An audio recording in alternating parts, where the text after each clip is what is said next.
All right, this one's for you, for the builders, the visionaries, the ones who can look at a total mess of possibilities and just decide to create something amazing out of it. We're going to dive into a really powerful way of thinking about that work called the architecture of focused creation. I mean, just listen to that.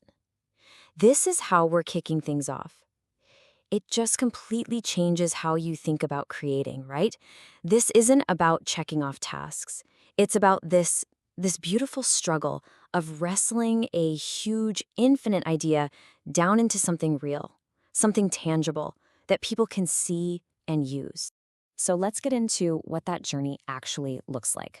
The core idea here is that every single day you're in a kind of dialogue. It's a constant back and forth between that massive vision you've got in your head and, well, the reality of the present moment. And that means your real job isn't just doing stuff. No, you're an architect. You're designing how your time is used. You're a strategist for your own attention. Every little choice you make is like laying another brick in the foundation of that big vision. Okay, but here's the thing. If your most important job is to be a strategist of attention, then you've got a huge enemy, a really big one, and we're calling it the siege on focus. Because that's what it feels like, right? A daily battle just to think clearly. So what even is focus? It's not just paying attention. Think of it like this. It is your most sacred resource. Honestly, it's more valuable than money. It's the engine of creation itself. It's that one single spotlight that lets you see what actually matters while everything else just fades into the dark. And that resource, that engine, is under attack all the time. We all feel it, don't we? The constant pings, the emails marked urgent that really aren't, that feeling of being pulled in a million different directions. It just shreds your ability to do deep, meaningful work. And this really is the fundamental fight. On one side, you've got your genius, your unique ability to see the big picture and create. And on the other side, just noise.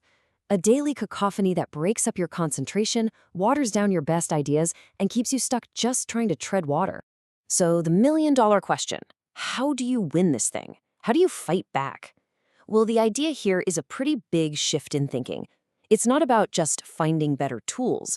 It's about finding a true partner in what you're trying to create. Just pause for a second and really think about that.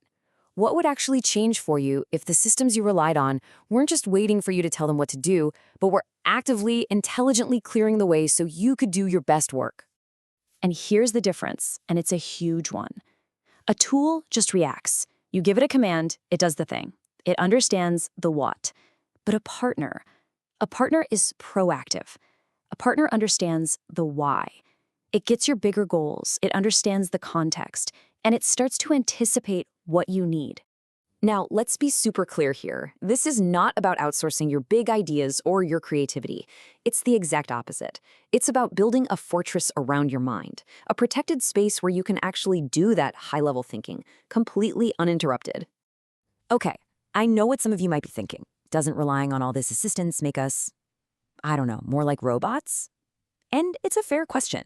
But the argument here is that it actually lets us reclaim the very work that makes us human.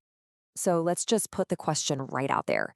If you get really good at managing your time, your information, your whole workflow, do you lose a little bit of your humanity along the way? The answer is a hard no. In fact, it's the opposite.